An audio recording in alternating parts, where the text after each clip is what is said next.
This is the British Broadcasting Company. Across the British Dominions, preparations for Remembrance Day are already underway to commemorate the mortal sacrifices of servicemen in defence of the Empire during the Great War. But first, we visit closer to home, where our correspondent Richard Basker is speaking to the local people of Devon on the Weald in Cumbria, who are making plans for the erection of their new war memorial in the village. November and the anniversary of the armistice may seem a long way off yet, as many will still be enjoying the final rays of summer, or possibly the gentle coolness of the first autumnal breeze as it shakes golden leaves from the heads of English woods. But here in Cumbria, winter's sharpness is never far away. It is only the great warmth of the people here that seems to keep the snow at bay, and a good thing too, for although there is a great desire for a suitable memorial to Dabin's lost sons, the decision is not without controversy. Let's talk to this fellow here, and I'll demonstrate what I mean. Excuse me, sir. Might I trouble you a moment? We're from the BBC. Aye. We understand that work is about to get underway on the construction of the new memorial. That's right. What are your thoughts on the matter? Do you have any strong feelings you'd care to share with the listeners at home? I think it's a good idea. People need, statues, monuments, to remember things. Quite right. And the past is, if you'll excuse the play on words, rather present in Dabin on the Weald, is it not? Eh? The public house behind us is the Roman Well, which I believe is named for that well there, is it not? Oh, that's just a well. But it's where the Roman well was. Of course. And how do you feel about the plans to build the memorial in that exact spot? Much of a muchness, really. People get riled up over it. The vicar, for instance, has been in a right strop about it, but, well, it is what it is. What's it matter? Someone built that well over the old well. It's no more Roman than me or you. It don't change nothing. Would you say that the vicar is perhaps alone in his concerns? Dabin folk stick together. He's not from round here, so he wouldn't understand. Well, there you have it. A local memorial for the local people. Right. Can we get out of here now? It's freezing. That chap was awfully strange, wasn't he? I don't know, Marchbanks has gone to Singapore. He's probably sat on his backside drinking slinks and scoffing peanuts in Raffles. But no, they sent poor old Bastrop to darkest Cumbria. Yes, and you, of course, Stones. Jesus. What a godforsaken place.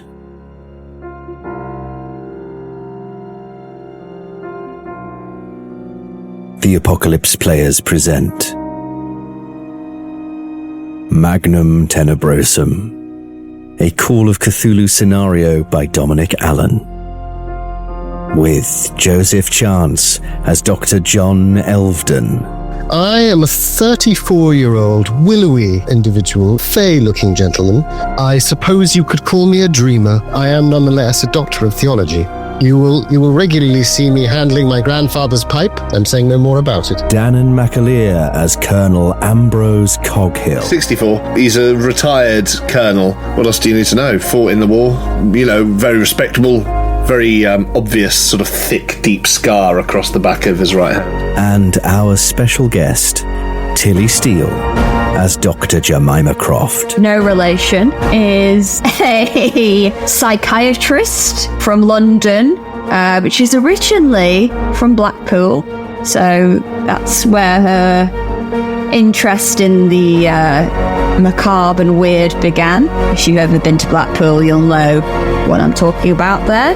She's a woman of means. She's married a rich, incompetent man. She's game, but otherwise very unremarkable. You'd look at her face and not remember any of her features. Your keeper of arcane lore is Dominic Allen.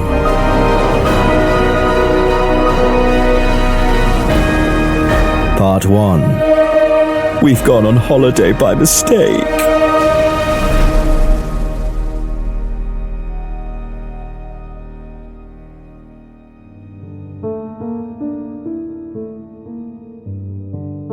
My dear friend, I write to you in my hour of need and in great distress. Has he sent us all the same letter? Yeah. That doesn't make me feel very special. You don't know that, then. Okay. He's addressed it to you. He's BCC'd us all in. Yes. Fuming. I'm already fuming. What was his name? At BCC. Colin Farrell. Corin Williams. Corin Williams. The Reverend The Reverend Colin Farrell. I write to you in my hour of need and in great distress. I know it has been many years, and my tardiness in writing weighs heavy on me, especially now, writing to you to beg your assistance and aid. I dare not go into all the unpleasant details here, but suffice it to say it is a highly delicate matter, one in which my name, my reputation, indeed, my very safety has been brought into question. I fear for my life. Please, you are my last hope. I beg you to come to Dabbin the Wold with haste. With you here, I can better explain myself. I will, of course, reimburse you amply. In fact, it may be advisable not to come alone, if you have any colleagues who might know how to clear a fellow's name of a most terrible accusation. And I think probably in this letter he has included, if you don't know each other previously, that's up to you to decide whether you do or not, he's included your contact details between the three of you. I understand this is a great imposition on a dear friend who has been lamentably much neglected in my correspondence. If you can come, I offer you above all my eternal gratitude. Yours as ever, Corin. So, I don't know what arrangements you will have made to go up. Well, I think yeah, for sure. Me and Joseph, I think in the chat, decided that we knew the same military chaplain that had been in my sort of unit. And we'd met at his funeral a few years back. We both liked the guy a lot, so we've kept in touch. Are we cool to go with that? Yes, sir. Yeah, I think that's right. Poor old Montague Wheeler, of course, died terribly at the front in a freak golfing accident. Shot in the back? Oh, yes, shot in the back. I thought it was a golfing accident, but of course it's... but we were close to him, and that was how we met dear Corin, isn't it? How I met Corin. Is that how you met Corin? Is that what we're saying? Yeah, I think, yes. Jemima, would we know you? I mean, where do you live now? You're in London now. Maybe I'm married, for the sake of ease, to someone you know. We might know your incompetent husband. I feel like my husband's like 20 years older than me. That's the sort of person His first wife died. Yeah. Of boredom. And I'm like the youngish Trophy wife. trophy wife, but I'm not really a trophy because I'm just like, I'm just doing whatever I want, and he's not really that interested anyway. So Yeah. Did we meet at one of those? What does your husband do? Remind me. He's a cartographer. Oh yes, of course that's why I'd know him, because I'm a keen walker, and I was actually that was part of my duty in the war, as I was responsible for some of the map keeping for the Walking. No, for the ambulance service. So perhaps that's where I met your... You're in the walking division. I was in the walking division. And I never saw action. No, just it's walking. completely hopeless, really, from that perspective of things. But 10,000 steps a day, I have. well, at least. Sometimes more. No, but I think I know him, and he's a bit of an idiot, isn't he? But I think I was terribly impressed by you, not least by the fact that I had to strain my neck every time I looked at you. With my average height of 5'9". Yes, men like that. Oh yes, I was very impressed. So would that mean that you would have met old Ambrose, old Coghill? Well, if did a new hubby serve in the war at all, or I think so. Yeah. it's likely. I mean, he was probably a cartographer then, perhaps part of the navigation team or something. So That probably makes more sense. Yeah. And now he's got his own shop in London. great. So I think Doing quite well for ourselves. Yeah, I mean, I'm quite intelligent, if I say so myself. I'm just reading the stats out, not, but I think That's what it says here. that's all. What can I say? But I think probably similar to John Elvedon, probably think he's a bit of a bore, your hubby, but useful man to know. And so occasional dinner parties, that sort of thing, I suppose. Yeah. And I don't think he's not in any way cruel. No, he's not philandering. Right. He's just a guy. Excellent. Lovely. Sorry, Dr. Elvedon, did you say, you live in Oxford or St. Albans? I live in Oxford. He doesn't know. So. I live in Oxford.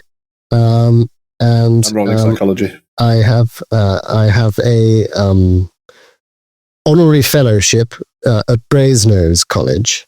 I did take my degree at the other place. I was at Cambridge, but they allowed me in at Oxford because that's where I... And so I did have a connection there, didn't I, to Corin as well? Yeah, well, he did his theological training at Oxford. Oh, yes, because actually that was stronger. You'd suggested I had possibly... He was my mentor. Potentially, yeah. I think that's emotionally stronger. I should have a deeper emotional connection with him, I think. Great. Do any of you drive, or are you taking the train? I drive. I have a car. And maybe it is useful to have a car Yes, it really is. to run away, Well, there is also that. as that is generally the only thing you can do in this game. I think probably what I'll have said when we got in touch with each other is, I'm happy to drive you all the way up, but equally, if you've argued for the train, I can just leave my car in Oxford and hop on the train with you. Well, I mean, if you are driving up, I'd be very happy to join you, although I'm a little bit hopeless behind the wheel, old chap. Oh, that's fine. I'm more than used to it. So am I. I've only got a 20% chance of driving it, apparently, according to my character sheet. Well, I think perhaps in that case, to split the journey, I've come up the day before, stayed in a hotel, and I'm meeting you the next morning. That sounds thoroughly sensible. Yes. So eventually you sort of drive up into the north of England, and before long it's getting later. It's getting dusky, and rain is lashing down these thick grey clouds, and all around you the sort of the crags and hills of the Lake District dwarf your approach as you make your way along these narrow country roads. And then eventually you come to a sign that says Dabbing on the Wold, 2 miles ahead. And the rain is still coming down in sheets. But ahead of you can see the road curves away, and there is a figure by the side of the road. There's a sort of... It looks like a sentry box, but it's actually a tent. Sort of, wax, bivouac or something. As you come up, and you've probably had to put your headlights on because of the gloom. As your headlights sort of catch it, a figure emerges from the tent, and it is a policeman in a rain cape and his hat. And he's holding a bullseye lantern, and he flags you down as he steps out into the road. I floor it. No, I don't. Into him. Take him out. No, I slow to a stop, obviously, and wind down the window, say, "Good evening, officer. What can we help you with?" Terribly sorry for the imposition. Oh, no. I just need to ask you, what's your business in Dabbing on the Wold? Visiting an old friend. Oh, yes. And may I ask, who? Well, yes, you may. Mr. Williams, Corin Williams. Oh. I ostentatiously light 3 matches together in a bundle and light my pipe so that a flame flickers up, lighting my broken nose. And then I suck on the pipe, and for a while the flames just linger above the handbrake, and then I shake them out as the lane rashes down, or the rain lashes down. Also, call him Strider. The policeman sort of peers into the car with his bullseye lantern. How do you do? Oh, sorry. Yes, hello. Yes. So you're here to see the vicar? That's right. That's right. Yes, Mr. Williams. Is everything well? Would anyone like to give me a psychology roll? I absolutely would. That's my bread and butter. I'll join that party. I may as well roll. What's the worst that can happen? Failed, but not by as much as I expected. I've got 11. That sounds pretty good. What's your psychology? My psychology is 75. Awesome. Ooh, that's an extreme success. Bodes well. Well, as the Colonel mentions that you're here to see Reverend Williams, a shadow passes over the policeman's face. It is, with your extreme success, you can see that it's concern. There's a trace of fear, but more than anything, there's suspicion. Clearly, he's almost sort of taken aback that you've even said it, but then he checks himself. You get the sense that this line of questioning is directly connected to the vicar. Okay. And what exactly is it you're here to see the vicar about? Well, I don't think I want to be honest here, Dom. Okay. But I don't know what I'm going to say. I've also passed, but only by 1. in comparison to your astonishing by 64. So I think I see the shadow and I get something of this and I say, he did write to us. Is everything all right? I say through the cloud of my own smoke. There's currently a police investigation going on in the village. So all I'll say is that we would prefer it if you make yourselves known to us, and that you don't leave without telling us. Yeah. Well. Oh, well, absolutely. It's a very serious matter. Right. Well, absolutely. Having failed my psychologies, find him quite impertinent, and I sort of say, well, yes, of course. We've made ourselves known to you now. I can give you my full name if you'd like. And I suppose you want us to drop by and say ta-ta on the way out? We're just here to visit a friend. The reasons are our own. Yes. If I could take your names, please. And he takes out his little notebook and a pencil. Colonel Ambrose Coghill. Right. I offer him a card, reaching over the Colonel. Hang on. Oh. Yeah, I'm reaching over the Colonel. Thank there you you. go. Jemima, do you have a card as well? Right. Sorry, Mrs. Croft. Mrs. Croft. Mrs., yes. Mrs. Croft, do you have a card as well? I do. He says, no, it's all right.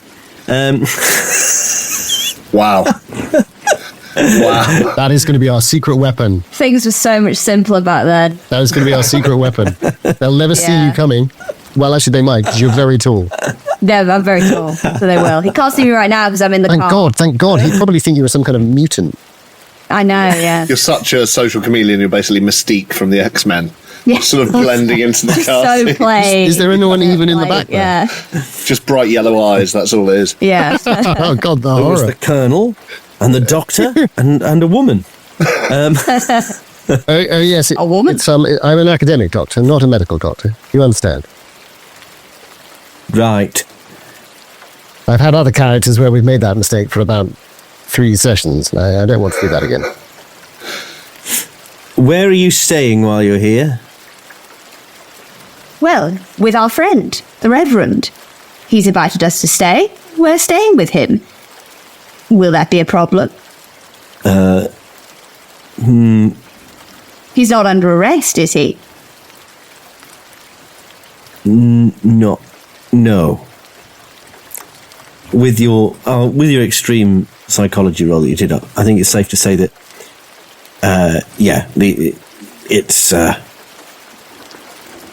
he's not under arrest Yes. officially yet. Okay. Yeah. You get the impression that he must be suspect number 1. Well, whatever your investigation is, Reverend Williams, I'm sure, will be found entirely innocent. He's a good man. And with that, I shall bid you a good evening, sir. Right. Dom, can I do a law check? Is this strictly legal? Oh, yes. When's that ever stopped him? Well, so true. Spoken like a true Bristolian. My chances are pretty low on this, so if anyone's better than... I'd say I get this right about 1 in every 10. My law's not terribly good. My law is like 1%, I think, so I'm not going to... Oh.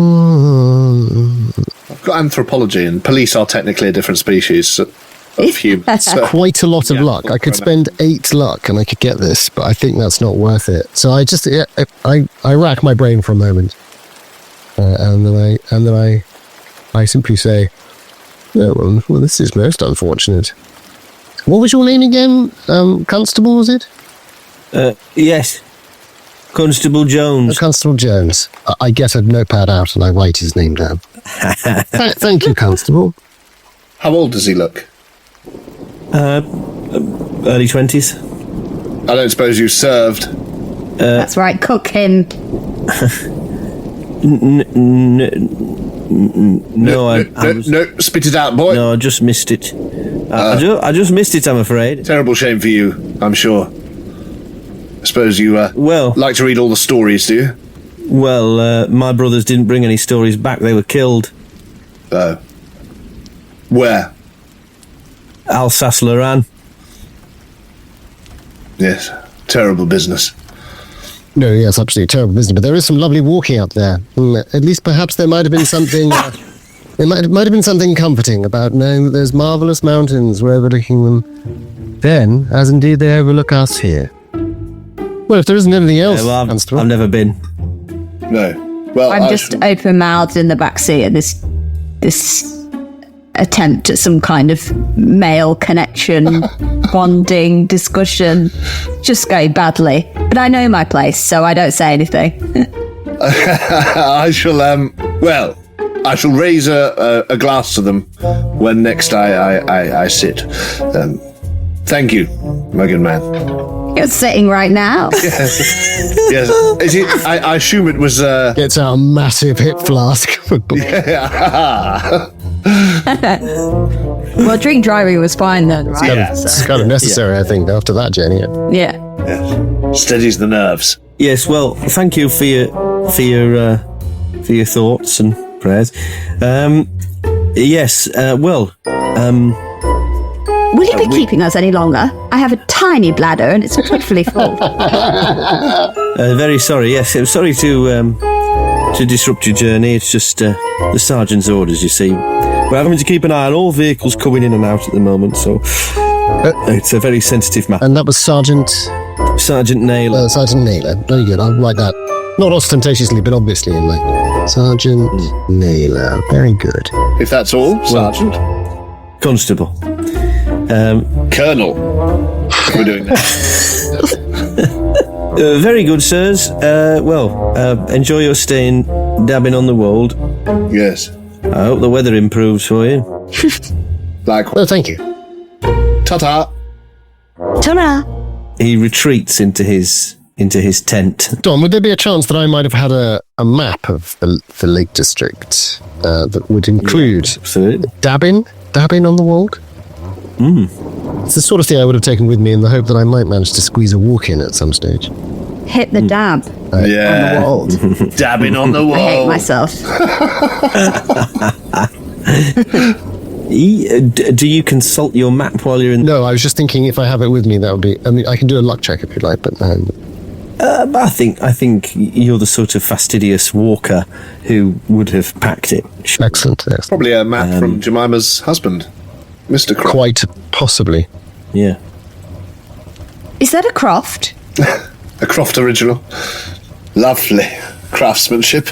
On what he thinks the Lake District might look like. But yes, maybe I do bring it out in the car and just sort of looking at it slightly longingly. Yes, it is. It's quite new, actually. Just from 2 years ago, I think. A beautiful job, isn't it? Yes. I suppose you could say that. Well, what do we make of all that? We're driving away, right? I fucking hope so. Yeah. What do we make of all that? Yeah. I turn around to Jemima and say, what do we make of all of that, sirs? Dreadfully impertinent fellow. Yes. If it wasn't for his fallen brothers, I should have given him a thick ear. But sounds like our friend is in a spot of bother with the local forces. What could have happened to him? Yes. I hope it's nothing too sinister. Now, Corin did say that his name and reputation was at stake. I wonder. I thought it would be a legal matter, but not such a reputational matter. Well, indeed.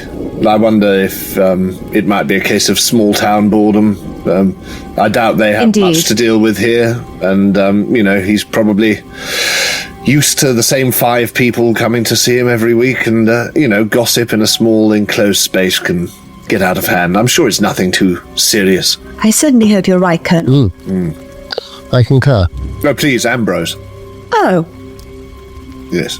As you're driving away, Ambrose, and I guess if you're in the back seat, Jemima as well, you can both give me spot hidden rolls. Oh, my eyes aren't what they were, unfortunately. 71, which I don't think is going to do it for me. Sounds unlikely. A pretty good spot hidden for. I've got 60, so no. Oh, that It is is a good. spot hidden. It's really good. Not good enough. You can always push a roll. Oh, yes. I'm not saying it's a good idea. No. I think I'm going to save my luck. Yeah. And what is it that we're looking at? You're currently looking... Well, this is really just to catch something at the corner of your eye. And is it only me that's... You and Coghill. But not me. Okay. But I failed by a huge amount, so He's got his You fell by a huge amount. he's got his mirrors. it's not a fumble or anything, but my spot hidden's 25 and I rolled a 43, so 60's pretty good to try it on, but obviously it might be early to be risking things like... I think it's early to be risking it. yeah. And I feel like we're just going to learn anyway. that it's really bad. And I feel like we're going to know how and why it's really bad soon. And I know that this guy doesn't trust us, and I feel like that's what we need to And know. above all, Dom. Can't trust the police, which, you know, I could have told you that. True enough. Either that or I've just missed, like, the biggest clue in the whole game. That too, but we'll Solve the whole thing, and now we'll never win, I think and it's, Dom's cruel and a dictator, and... Dom say. can be cruel, but I think it's generally known as bad keeping when the main player of the game relies on a spot hidden roll. Cause At the very beginning. Or is it? What is it? Is it genius? Could be genius. So you make your way through the rain. It's not much further into the village, and the road sort of curves round as you come in.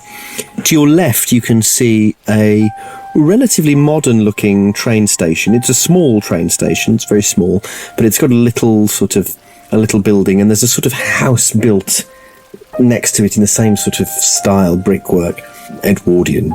And you also notice there is an enormous tree that is down, and its branches are almost sticking into the road, and it's come across the train track, blocking it. As you go round the curve of the road, you can see the high street as it is. There's a hill that sort of rises up behind the main building, so you can see the front of the high street is all sort of Victorian terraces. They're obviously built in the last sort of 50 years, maybe 100 years, probably 50, clearly to cater for minor industrialization that's been going on. Beyond them, the houses are much simpler, possibly older, certainly an older style cottages, really.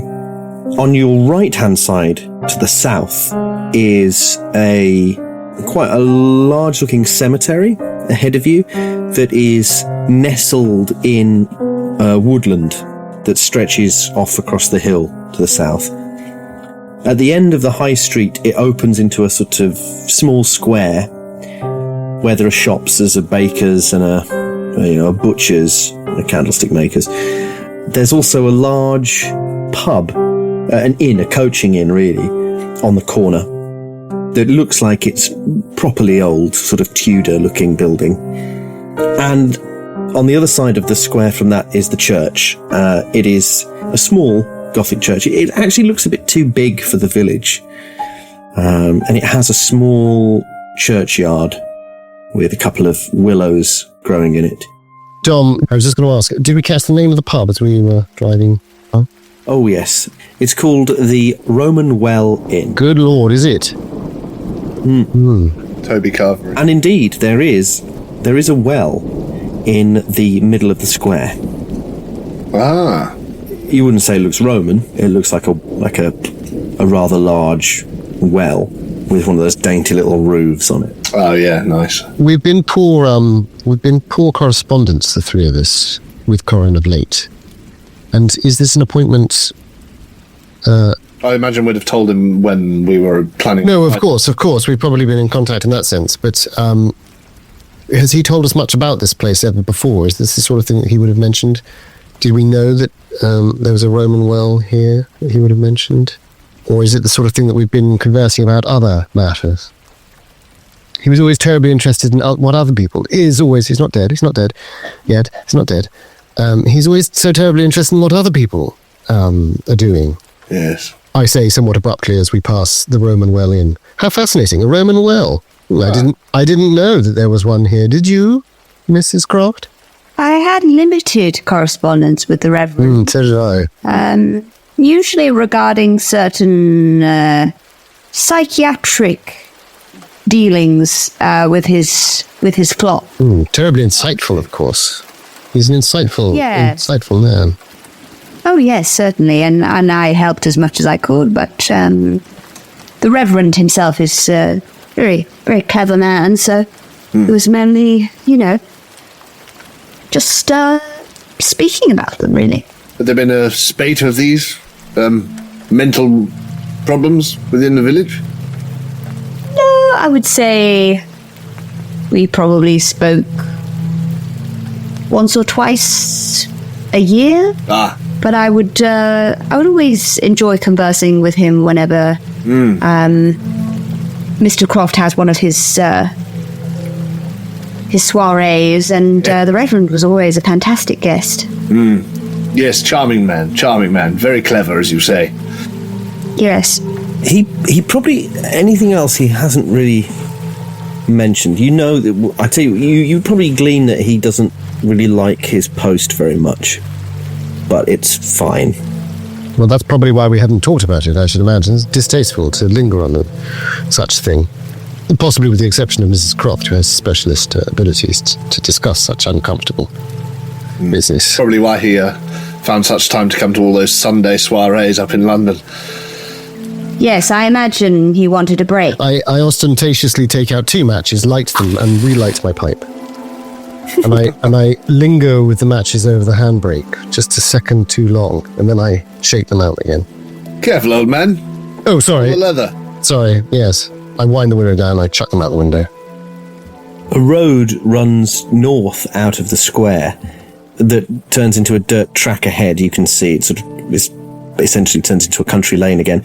And to the east, past the church, the road rises up a hill that overlooks the church, and on top of the hill you can see a manse. It's clearly the vicarage, basically. Yeah. Excellent. There's also more country roads to the south, and to the east there's also a little bridge that goes over a stream. And there's a few houses beyond it. Terribly picturesque, isn't it? Beautiful. Is the manse cracked and crooked? Yeah. No, it's good. Just checking. Solid and black. Thank God. Tim Burton-esque. Excellent. It's like the Addams Family. Oh, thank God. Okay. Thank God. Imposing place, but looks like that's our Reverend's pad. Shall we head straight up? I suppose we should, but I actually do sort of say that in a kind of, or should we way. And I look back at you, Jemima, and I say, Mrs. Croft, I say, what do you think? Should we drive straight up? I don't know. I suppose that depends on what you think of the Reverend, and whether or not you think he's capable of doing something that would anger an entire town.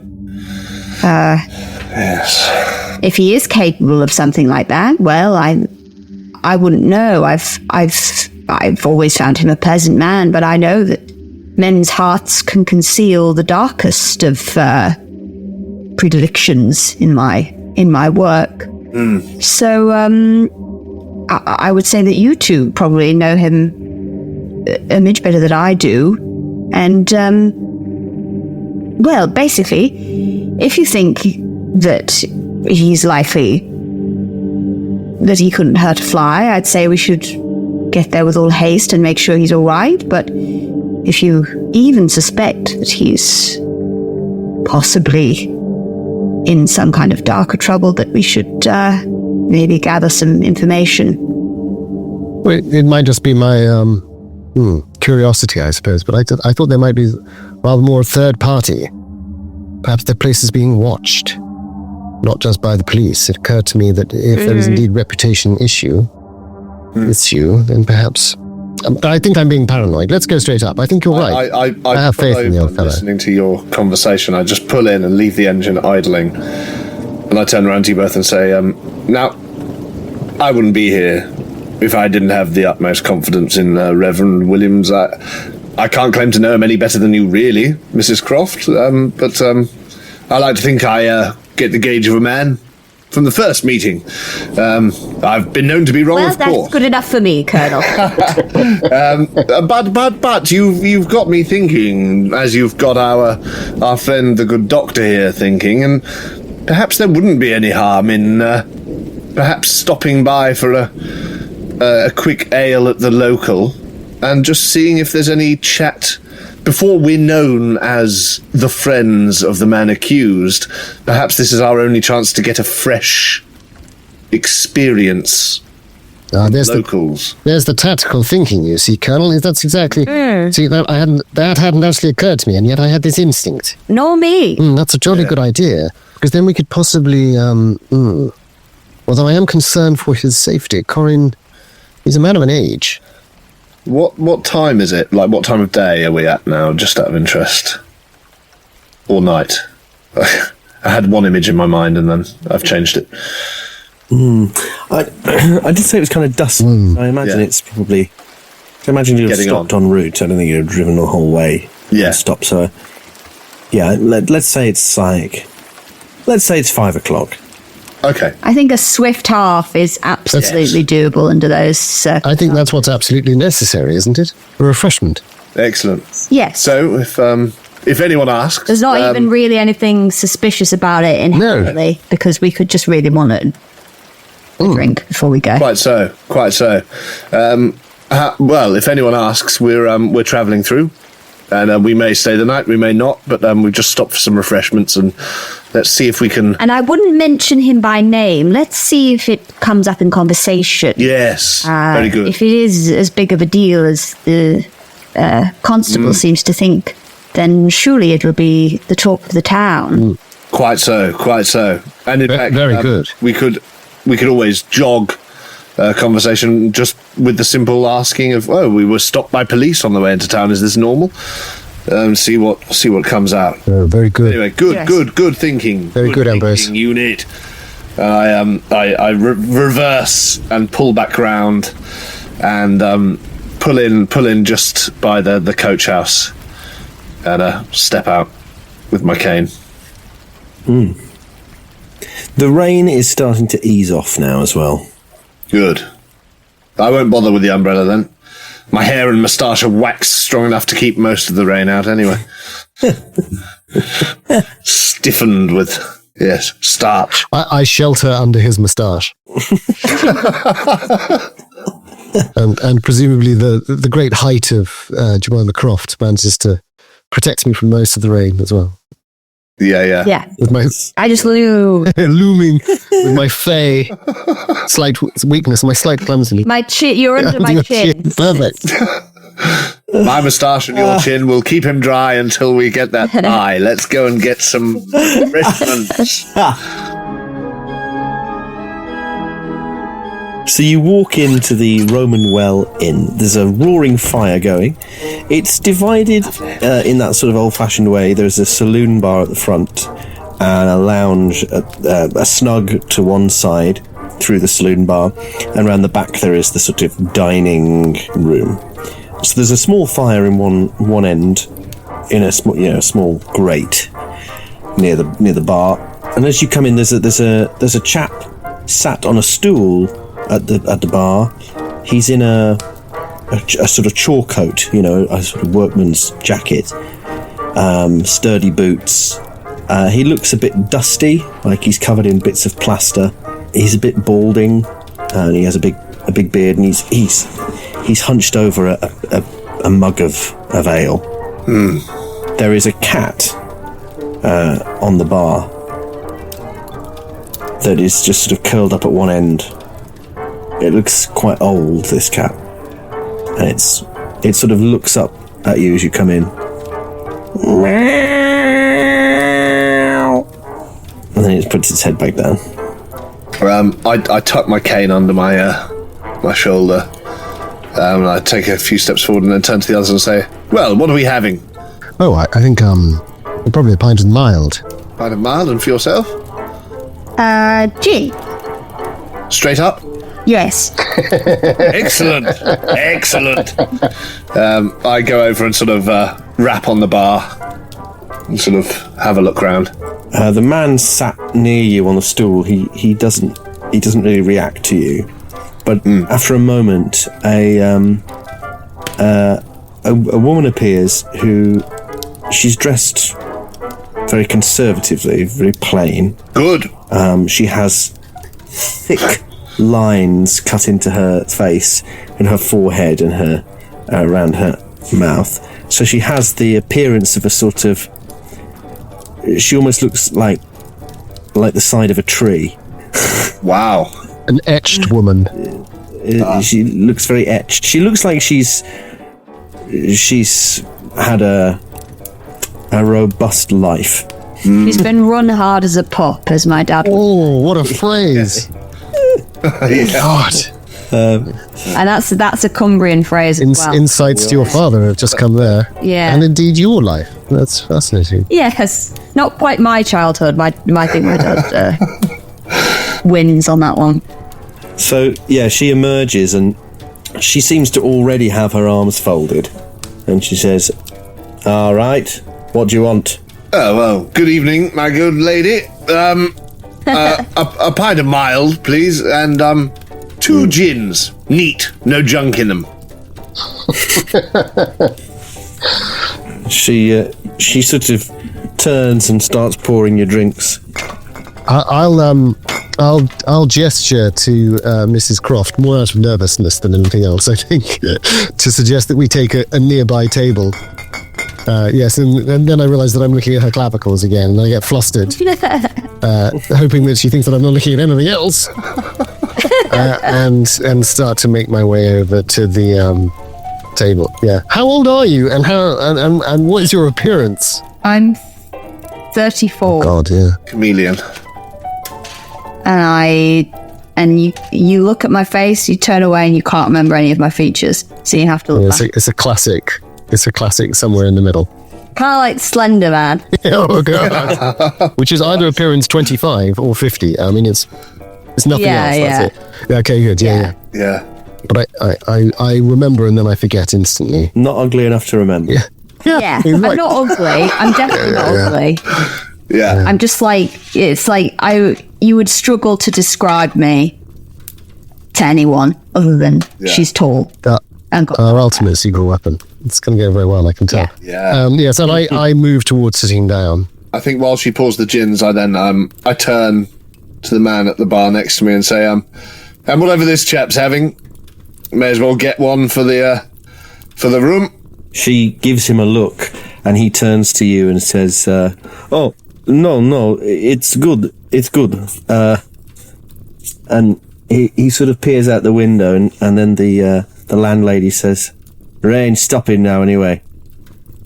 And he nods, and he puts some money on the bar and goes outside. He doffs his he puts a cap on and he doffs it to you slightly. Good. Thank you, but I'm good. Now, Dom, please don't take this as my criticising your skills in the slightest. I just want to be sure. Do I recognise this man's accent? It's Welsh. Excellent. No, he's Eastern European of some kind. Okay. Yeah, that's what I got. just for your ego. I just wanted to check because of the war and everything, if there was an allegiance thing or whatever. But yeah, okay. Yeah, he's definitely not German, and he's definitely not French. That's all we need to know. Or French. Although I go on with the French. Excellent. Well, that's all. Mostly. But have you both retired to a table, or I'll bring the drinks over if so. Possibly Croft I hasn't. followed the doctor. Excellent. Well, here we are. Find a mild. She turns around to give you the drinks, and as she does, she says, "You needing rooms?" Well, not sure yet. It's pretty dreadful, although, as you say, it might have eased off now. Just stopping for refreshments, but it's such a picturesque town. Who knows? We'll play it by ear, I think. Thank you. You have rooms going, do you? Yeah, we've got a couple. A couple? We've got a couple of rooms. We'd need 3. We can stretch to 3, I think. Excellent. If you need them. Quite so. Where are you heading to? Well, we're walkers. You see, we're old friends. We have friends in the area, and we thought we'd just drive up, mosey along village to village. Sample the local delicacies, get a breath of fresh air. Right. She walks off. Wow. Fair enough. I mean, I would have done as well. I was trying to be as boring as possible, right? Okay, I was trying to do. Amazing. Yeah. Remarkable. I turn back, bring the drinks over to the. Yeah. I lean over slightly as if I think I might be in the talkies, and I say, "I thought you did terribly well." Thank you, old chap. Oh, this gin's very pungent. I don't usually, but you tempted me. So he's been drinking gin the entire drive. Yeah, I was going to say. I wouldn't usually. Not while I'm not driving. Very good. How's the mild? Is it nutty and sweet, or it tastes like a rotten old boot? Yeah, it's got bits in it. Oh, nice. Ooh, scrumpy chunks. Can we check whether or not, are there any other people in here, or does it look like basically a deserted bar? Are there any locals sat around, or? That's a really good question. Since that was our primary objective, is trying to overhear any potential local gossip. There is a man sat way on the other side of the... Are you in the back room now, are you?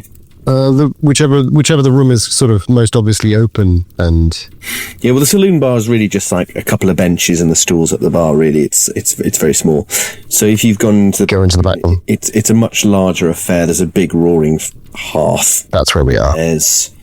sort of these, those, what they called latticed windows, wooden beams, thick wooden beams. Way over in one corner, there is a man drinking alone. He seems to have he's got a newspaper, and he's going through it with a pencil. You think possibly doing a crossword or selecting horses or something. How's the fire looking on the way in? Is it well stoked? Yeah. Yeah, I think I do put my pint above the fireplace, and I pick up the poker, and I just give a little bit of a nudge to some of the some of the lower embers, so they're sort of scattered back in. Maybe poke a log a bit further up into it, and then I put the poker back and take my pint. Join the others. Well. What do we think? Hardly as populated as we might have hoped. I'm not sure. Could be a crossword. Or maybe Yes. maybe making some sort of notes. Oh, you mean what do I think about the place? Yes, not sure. Yes. Mrs. Croft? Could be a good thing or a bad thing. Well, quite, yes. Certainly bad for our purposes if we were trying to weasel much information out of anyone. The landlady doesn't seem very affable. Not particularly forthcoming, are they, round these parts? No. Not like in London. No. Everyone's friendly in London, that's what they say, isn't it? Yes, that's what they say, yes. Yes. Well, there's this fellow over here. How old is this guy? Me, the guy in the corner. No, it's not you. How old is this guy? How old is this Come guy? on, come on. You've got no chat whatsoever. If you had to guess, you'd say late 30s. He's clearly a working man. Okay. Because if he was older, I was going to say, oh, Colonel, you go over and chat some, like, war stuff. Yeah. Ah, hello, fellow war person. Did you say it's definitely a crossword? I didn't say it's definitely a crossword. Might be looking at the GGs. I say, leave it to me for now, but I might have to get your help, Jemima. Forgive me, Mrs. Croft. Oh, no, by all means. And please do call me John. And I When I say, well, you're welcome. I need to wash this down with something. I'm going to go and get a scotch. And walk back to the bar. Wowzers. Yeah, that's good. That's perfect. I'm leaving this guy to your pincer movement. Yeah, the pincer movement. And, yeah. What are you going to do? I'm going to ask about whether it is the crossword. That's your plan? Yes, and then I think if it isn't, I'll say, I'm a keen journal writer. Is it a journal? That sort of thing, you know. And then what? I don't know. And I'll just sort of say that the police stopped us on the way in. That seemed awfully odd. Yes, that could work. And if I have any real problems, I'll introduce you as, and I look at you and I think, we're about the same age, and you're so nondescript in terms of your actual facial features, you could maybe be my sister. So, my sister, what do you think? Yes, I think that's a great cover.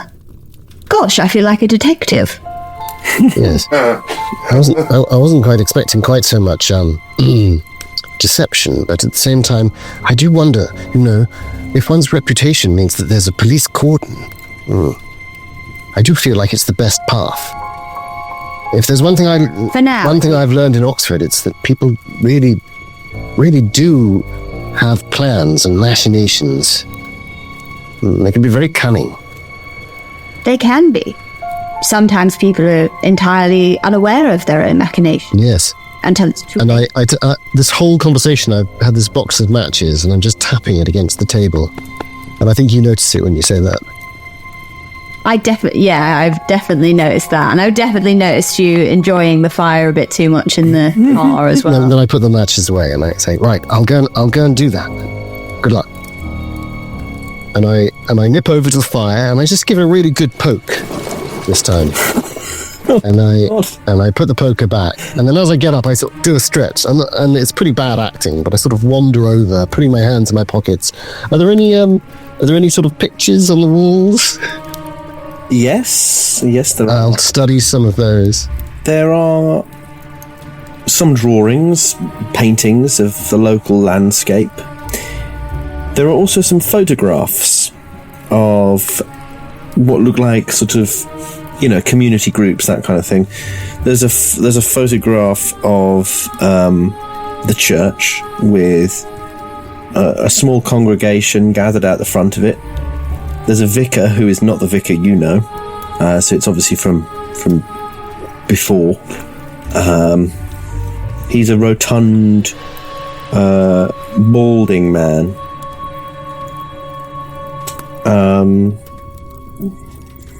In the picture there are other people as well. You recognise the landlady in that picture. She's looks a bit younger, but it's definitely her. Yeah, there's other people who obviously you don't recognise. Yes. All I was wondering was, is there anyone that she's standing with? Is there sort of is she standing by a husband or a father type figure? Or she is stood with a man. Yes, you would guess a husband or they don't seem to bear much family resemblance. So yeah, you would assume husband. Possibly didn't come back from the war either. Who knows? Possibly just not around, or possibly is here and owns the pub. Yes. So I'll and there's no sort of unusual weather vanes shaped in the in the form of demons or anything like that I'm drawn to. No. Well, I shall work towards him, looking at these pictures as if I'm taking them in. Am I close enough to be able to see what he's actually working on? Actually, I'll tell you what you can do. You can give me a spot hidden roll. I would love to.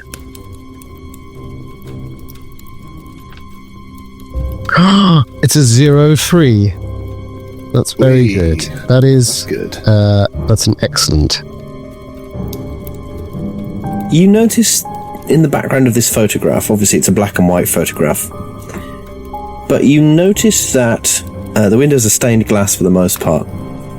They depict, you can't really make out what the scenes are that they depict, but one of the windows, sort of on the long side of the church, on the right-hand side, is strange. At first, you think it looks entirely like it's hollow, like it's an open, like it's black. And you realise it's the glass itself. That is odd. Black glass. Yeah. Is this only Dr. John who can see these? He's the one looking at them right now, but you're welcome to join him. I think I'm looking at him, looking at them, and I'm thinking I'm just going to warm my hands by the fire, and I'll step in if I... You definitely see me going... yeah.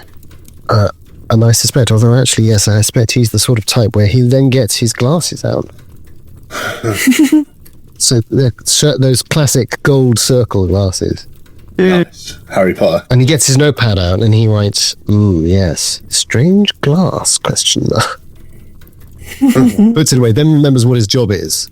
Clocks you there. It's not that he's unaware. And sort of, maybe even quite bad acting, kind of goes to the picture. And then, which is such a weird thing to do now I think about it. And he instantly regrets that. But I think he might be trying to impress Mrs. Croft, who he's very taken with her height. It's very intimidating. And 8 foot tall. Men like a tall woman. Yeah. And which I've noticed as a 5'3". Yeah. As a 5'8.5" tall man, in reality, I've noticed that too. And I stroll over, pretending to look for other pictures to see whether I can see what this person is writing on. I think you can both give me a listen roll. Yeah. Oh, yeah. That's a big fail for me. Not a fluff, but a fail. Mine is 35. Nice. And my listen is 75. Good God. And half is 37, so I'm just under. Hard success. You hear this gentleman, he's muttering under his breath. Oh, I wish I would have heard that before. And actually, with a hard success, you managed to make out some of it. He seems to be saying 3. That's 3 nights, 2 days, 2 days, 3 nights, 3 days today, 3 days, 3 nights, 2 nights, and then the night, and then the night, yeah, okay, yeah, 2 days, 3 days, day 3, we're on day 3.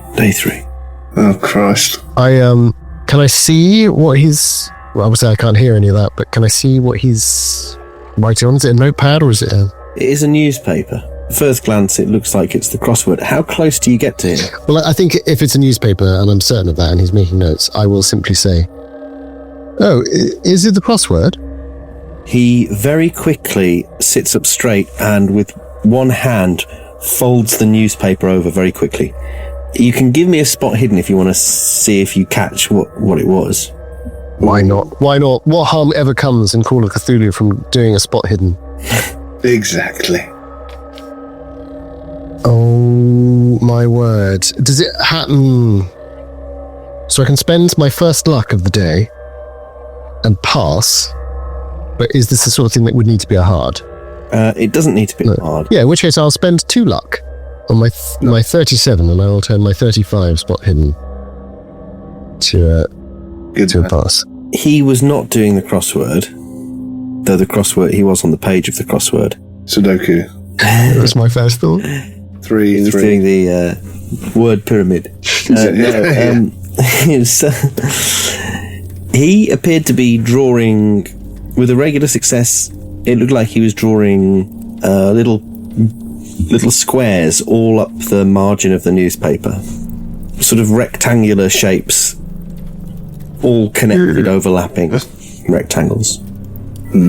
Well, now, admittedly, that is odd, but there's nothing to suggest that I know anything of any oddness going on, apart from this police cordon. So I think I'll just say... sorry, I didn't mean to... just a keen... No. a keen crossword. What do you want? Oh, just wondering if you were working on the Times. No. I left mine back in Oxford, you see. Oh, and he stands up. He doesn't make eye contact with you, and he tucks the newspaper under his arm. He says, "Well, you have to go back to Oxford to get it, won't you?" Yes, I suppose I will. And he strides out of the pub. So. Well, good day.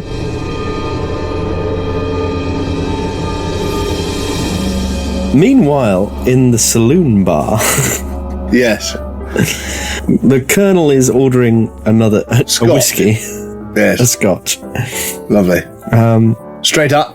She turns round and the bottle is empty on the optic. She goes, "Oh, give us a minute."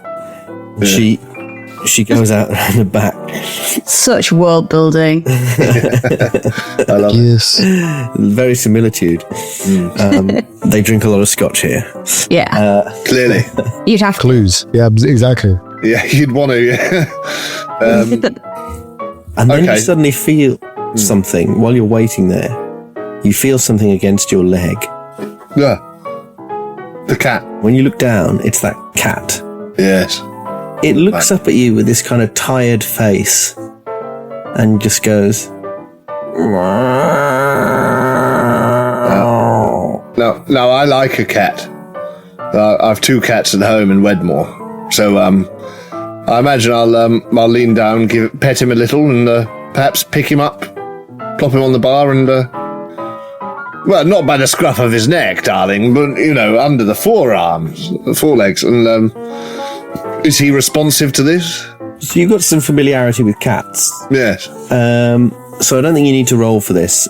As soon as you try and pick it up, you realise that it's A, female, and B... As soon as I try to pick it up. As soon as you Where's he try and put his pants? Just get that vibe, man. I just get that vibe. It depends how you pick it up, I guess. Fucking hell. Yeah. Always pick them up by the dick. Oh, this one's tricky. Yeah, you notice that it's heavily pregnant. Oh, I see. Well, that might do it, right? I mean, in your defense, Dom. Yeah, might be the big clue. In which case, I probably won't pop her on the counter because... Well, she was on the counter earlier, right? So she can make her way up and down from there. So I will. And I'll just, give her a little stroke. Hello, old girl. Oh, you're giving her a little stroke, are you? Yeah, well, yes, I'd like to. I do like a cat. Let's have a spot hidden roll. Oh, yes, of course. The fuck is wrong with this cat? I know, I'm really scared now to realise what's happening. Yeah. My mind has gone to instant familiar. Spot hidden? Yeah. No, it's a fail. For mine, then. Cat responds very warmly to you. I'm going to push it. It's a bad idea. I'm going to push it. But I'm going to push it because I'm getting a weird vibe from this cat. I think. There's something off about it, and I love cats. So Old it's a really bad idea to push this because my spot hidden is not that great. But I'm going to do it. I think Tilly speaks for us all with her body language right now. Yeah. But I just think it's in character. Hugging herself into a small Go ball. for the role playing, Yeah. mate. Don't let us. 17. I passed, so fuck you all. No, I wasn't saying don't. No, it's just No, I know. I'm joking. I love the badges. It's just a regular success, but I did pass. Now I know I didn't want to pass. What was it? What were you doing to pass? What were you, how did, I was what just were you like, doing? I think how's the cat behaving? Seems quite sort of quite languid, quite sort of rub my head with it. No, I mean I pop her on the bar. She seems uncomfortable. Yeah, and I think that's it. Maybe I think she's sick or something. I mean, I'm not a veterinarian, but I like cats, and clearly this cat's pregnant, and I just want to get a closer look, like maybe look at the eyes, like see how it responds to a petting. Is it ill or is it just a? take her through to the fire and have a look at her over the fire? Yeah, yeah. Hold up my Zippo and just get a really close look at the whiskers. That's what did it, and it worked. Yeah. That's great. Yes, you're examining. The stroke turns into a more manual inspection of this cat. It doesn't. Just to be clear, I'm not happy with that. It's a stroke. It's a stroke. It's a slow stroke. A slow stroke. Probing. Yeah. It's a slow massage. Yeah. Oh, Christ. And in the process, you feel her sort of swollen belly. Yeah. There you go. There's something about it. You're suddenly not sure if she is pregnant. That maybe it's something else, like a tumor, or cyst, or something. Yeah, or a cyst. It seems quite. Is it hard? Firm. Yeah. Yeah, a little bit. That's not right. And is as you're there, you almost, on the inside of your hand, if your hand's touching her body, Yeah. it's almost like you feel, it's hard to describe, but it feels like tiny little, like 3 tiny little fingers touch your palm, very briefly, and you recoil. What? You give me a sanity roll. You are sick and wrong, Alan. Can I give you one in real life as well? I think we've all been disturbed there. 11. I've only got 30 sanity, but This game should be called Ignorance is Bliss. yeah, it really should. Every time you pass something, you're like, yes, oh no. Oh no. Why? So I got an 11 on a 30. So I think you still lose 1 sanity point. It does sound horrifying enough to... It sounds quite horrible, doesn't it? You're now not sure what it was you felt. It was unpleasant. It's definitely unpleasant. Whatever it is, there's something wrong with this cat. Worms. You take worms or something. Exactly. Maybe. It's some sort of parasite that it's got. I'm saying to myself, yes. Not well. No, this won't do at all. No. It needs help, this cat. Yes. And as you step backwards, you bump into the man who was leaving with the newspaper. Beg your pardon. He looks at you directly in the eyes. His eyes are slightly red, like sore looking. He has dark rings around his eyes. And he sort of glares at you for a moment. And then he leaves. And just as he goes out the door, the landlady returns. I did apologise. I think if I wasn't so freaked out by what I've just felt, I'd probably have slapped him. But I sort of, worms. The landlady, she comes back with a bottle of scotch, I hope. Mm-hmm. Make it a triple, would you? Quadruple. All right. She starts putting the... Is this your lovely feline here? Oh, yes. What's her name? I dote on that cat. Yes. What's her name? Aye. Red Rum. I call her Gladys. Gladys. Gladys. Good name for a cat. Gladys. Yes. She seems a tad unwell there. Is she? A little bit. I've got 2 of my own. I'm a cat lover, you see. Mine are called Beryl and Ermintrude. Beautiful girls. I assumed she was pregnant. Perhaps. She's had a couple of litters before. I see. I just, I don't know. I was just giving her a little pet there. And I'm no veterinarian, but I know a fair bit about, the human anatomy. Something seemed wrong. Perhaps you might get a vet to look at her. That's just a suggestion. Just to make sure. I'm sure you're right. I thought there might be a movement there. Something, perhaps tapeworm or something like that. Something easily fixable, I'm sure. Anyway, have you got that scotch? Bit dry mouth. Oh, you've got me worried about the cat now. I'm sorry. But it's better to be worried and be wrong than not to be worried and for something to happen, I always say. Yes. You'd think so, but not in this game. I know.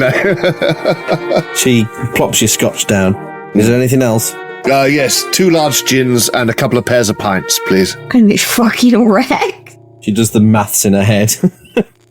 I think what's A couple of pairs of pints. A couple of pairs of pints. Yeah.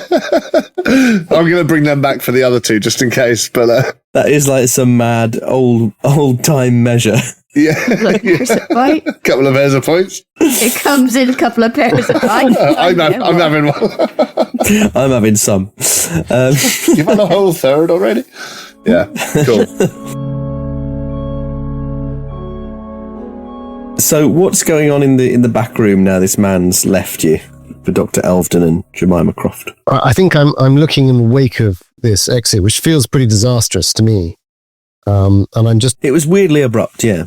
I'm looking at Jemima Croft, and That was terribly abrupt. Did something happen? I mentioned the Times. Maybe he's not a Times reader. I don't know. He perhaps so.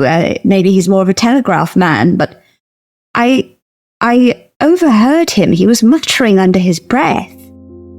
I don't know if he was terribly well. He was saying to himself over and over, 3. That's 3 days, 3 nights, 3 nights. And he just kept repeating. How interesting. He was also working on some sort of grid in the margin of his paper. I saw just before he closed it up. He was terribly quick to do that, as if it was the last thing he wanted me to see. Oh, I might be jumping at shadows. Well, maybe he's an artist of some kind and doesn't want his work seen. People can be secretive for all sorts of silly little reasons. Would you say, John, that his credit rating was obvious? for want of another term of what sort of standing did what were his shoes like? Did he have nice shoes? He had very practical shoes. I thought as much.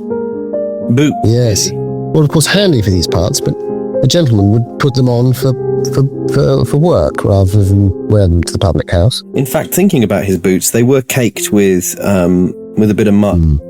There's plenty of farms round these parts. And it has been raining. And he certainly looked like he could have been a labourer. Yes. So I think I do hold my chin, and then I get my pipe out and I suck on it, even though it's not lit. And I say, yes, I suppose artists do come in all shapes and sizes, don't they? Didn't strike me as an artist type. Well, anyone could be an artist. I know this is, I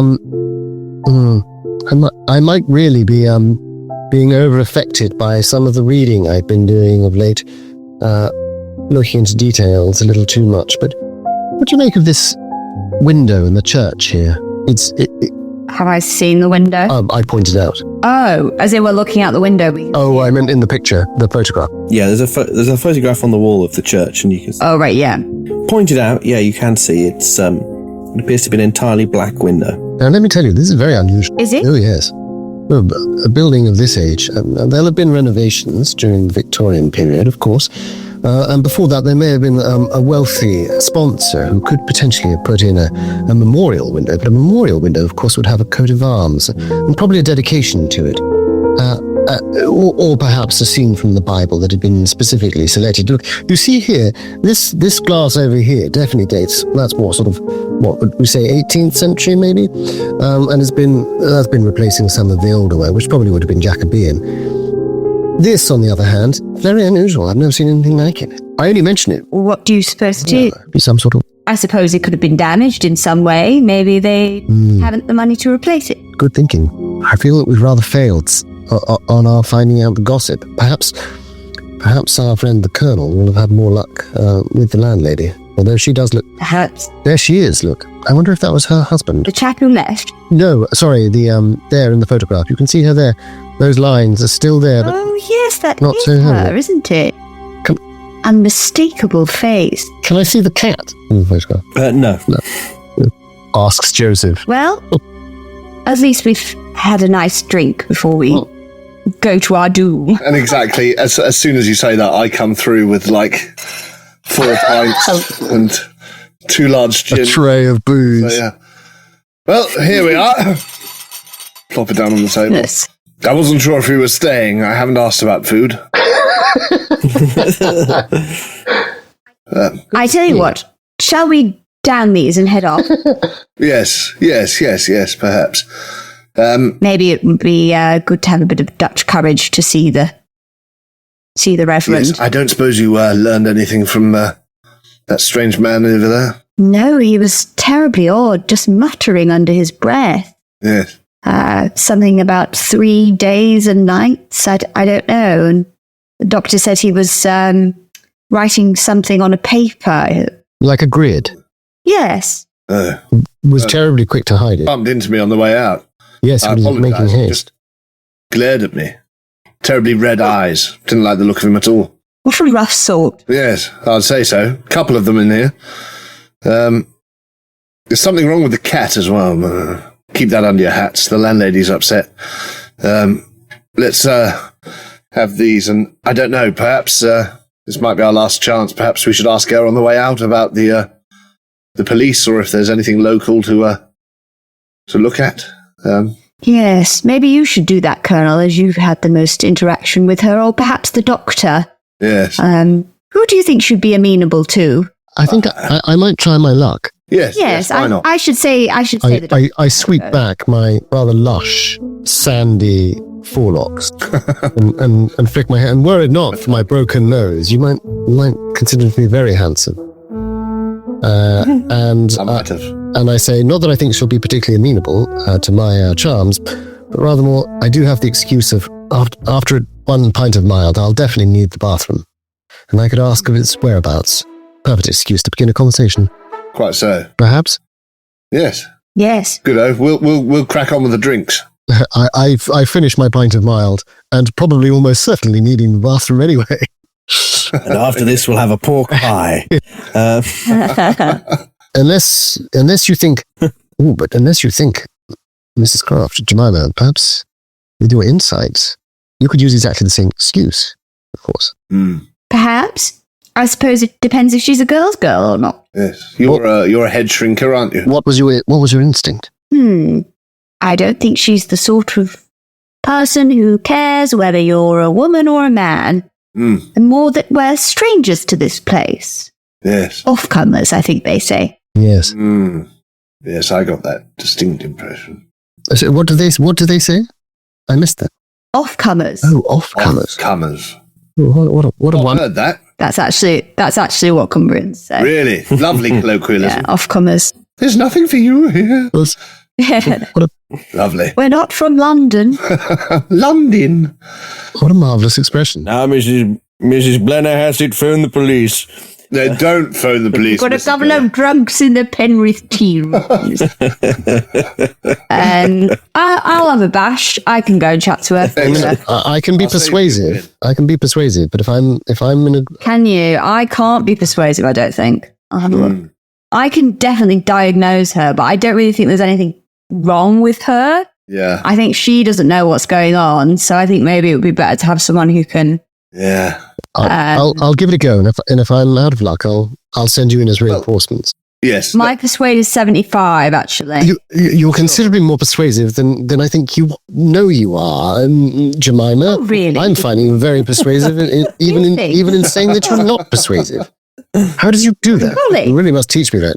I would say that only 40% of the time would I be persuasive. Oh, So, right. yes. Well, I can be persuasive 50% of the time, but unless I'm sure what I'm trying to persuade someone of, I don't really know what to do. So, yes, good luck with it. Yes, I'll nurse this and have a look about. All right. Yes. So I tootle up to the bar. I try and look as kind of disarming and feminine as possible. Short. I stoop. I nearly hit my head on the beam. Myself. You're a big lass, aren't you? Yes, there must have been something in the water where I was born. Money, probably. No, actually, I'm actually from Blackpool, but Oh, there probably was something in the water then. yes, near the pier. I don't know if you know it. Terribly sorry. Where's your? I've heard about it. Yes. God, this is a beautiful town, but on the way in, we were stopped by the police. Very odd. I mean, I've been all over Cumbria so far, nothing like that, and it seems such a odd thing to happen in a place like this. Oh, yes, well, there's trouble afoot. Gosh, nothing too serious, I hope. Pretty serious, yes. Oh gosh, would you suggest we not stay? Oh, no, it's nothing like that. I doubt you'll come to harm. It's a tragic incident, really. Young girl's gone missing. Gosh, how old? Oh, 16, 17, I suppose. Gosh, how dreadful for her family. Yes, her father's, well, I imagine he's quite distraught. She was a nice young girl. Well, I'm very sorry to hear that. But it's a complete mystery as to what could have happened. How long has it been? It's been, a few days now. But the police, they can't find their ass with two hands, to be honest, so... Well, some things never change. No, they've got all these out of... All these bobbies from neighbouring villages have come in to manage things, but... Yes, they sometimes do that. Seems to me they just seem to stand around looking at trees. Yes. What a terrible business. Well, there was a big search we did night before last, but it didn't come of nothing.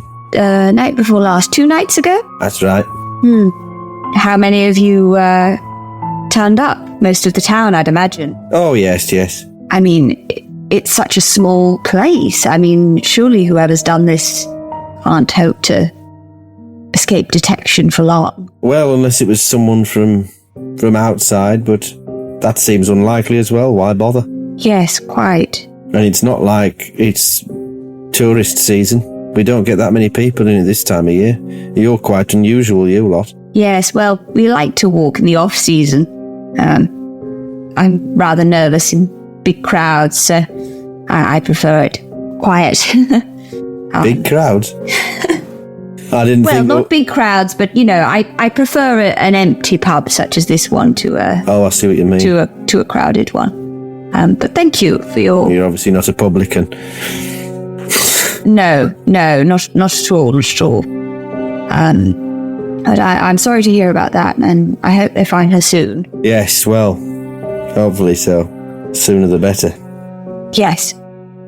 And I ask where the bathroom is, just kind of to get out of the conversation because I'm creeped out. You go back through the back room. It's at the back. In the back? It's an outhouse. Right. Very good. And I just turn back the way that I came, and I'm not going in there. Very good. I live in Maida Vale. I'm not going in there. I've got a servant. I'm not going in there. And I go back to the gentleman. And I tell them what's going on. That it's unfortunately some kind of disappearance, and it's a young girl. But she, you didn't get the impression she suspected our friend the Reverend? She didn't mention him, and No. I didn't want to bring him up. No, of course. Well, that would give the game away. Quite so. But I think we should make our way to the Reverend as quickly as possible. And Yes. I must say, I'm terribly upset. I can't imagine why they would suspect the Reverend. I've never even known him to be in any way, No. shall we say, lecherous. No. Oh, good Lord, no. Perish the thought. I think... Perish the thought, absolutely. Perhaps, as you said, we've been informed that they've brought in a lot of out-of-town police. Perhaps they've come from out of town with no idea of the Reverend's character, no idea of who he may be, and, he lives in some creepy house on top of a hill. They've read too many of these penny dreadfuls, or whatever you call them these days, and But why would they suspect him? I mean, he's a man of good standing. Why would they? They must have something to suspect that he's... someone has a grudge. But from his letter, it strikes me that something has been amiss for him here for a time. Yes. Perhaps it's come to a head, and perhaps, unfortunately, he may have been one of the last people to be with this girl. Or it could be that it's a coincidence. Perhaps she got lost, or indeed taken, or ran away, and a scapegoat is looked for, and there's been discomfort, as is implied, I think, in his letter for some time. Is that true, Dom? Am I? Yes. Yeah. Perhaps. Yes, that's certainly possible. I think but I think you're absolutely right, Jemima. The sooner we ask him, the better. I actually do need the restroom. Was it restroom? Who am I, an American? I've been spending too much time with that American professor. Water closet. At Brasenose. The water closet, exactly. Was it that way? It's not a closet. It's an outside facility. Oh well. I do say I think I'll wait until we get to the vicarage. I'm not sure if My bladder's actually quite rude. yes. And he looks you up and down. Good. Looks you up and down and says, yes, I'm sure. Unfortunately, I think I will have to avail myself. and I make my way out to the... weirdest conversation. It's very British. I think it's very British. I think it's classic. Yeah, it is. We've gone on holiday by mistake. Yes. Perhaps one of these unpleasant, surly fellows who we bumped into earlier. If that's the state of the locals around here, it's entirely possible someone has a vendetta against our friend for no other reason than he's a good man, and when the police show up, they've suggested him out of some form of vengeance. I don't know, or to cover their own tracks. I can't think there's any truth in it, but someone must have fingered him, as it were, to the local constabulary. These sorts of crimes often are a lot closer to home than people expect. Yes. Is that true? In what sense? If the girl has come to harm, it's likely that she knew the person very well. Really? Terrible. Yes. And that's the common thing. Terrible business. Quite often, hopefully what's happened is she's just ran off somewhere. Maybe she's met some local boy, or I don't know. Some local lad travelling with his cider press and... Yes, who knows? I mean... I take my pipe out and say, well, this is all fascinating, but I really must use that closet. Oh, sorry, I thought you'd... I thought you were gone. I thought you were gone. I thought we would... How rude of us. I thought this was the piss chat you were having while you were... We just turned our backs on you and started talking. I uncross my legs and I run out. I run out of the room. Yeah. Yes, very good. Yeah. Enjoy the outhouse. As I get out, I light my pipe immediately. As you're walking to the outhouse, you can see it sort of across the yard there. This is why I didn't want to go to the fucking outhouse, by the way. Good luck. Stretch of open ground. Fuck knows what's out there. I'm not getting my bare fanny out over the fucking outhouse fucking shit. Yeah. No way. There's a snake crawling on my bum hole. No, thank you. Check the roof for snipers. It's a different kind of show. Came from. Anyway, I'm making my way across. You hear a commotion, a sudden commotion. The door of the pub, you hear it slam, and you hear a woman, possibly the landlady, shout, "Murderer!"